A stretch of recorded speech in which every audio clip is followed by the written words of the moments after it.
Jaime just saw the macadamia nuts I put all over his dishes.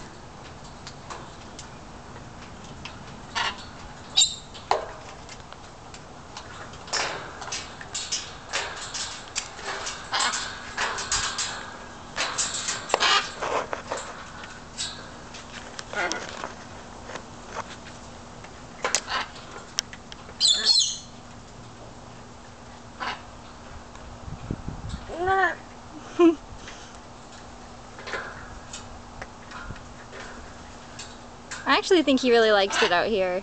He hasn't showed any signs of being stressed out. His screaming's pretty normal.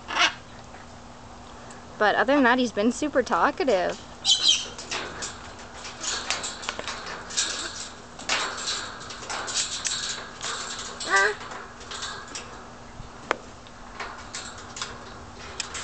Probably helps to have you guys around.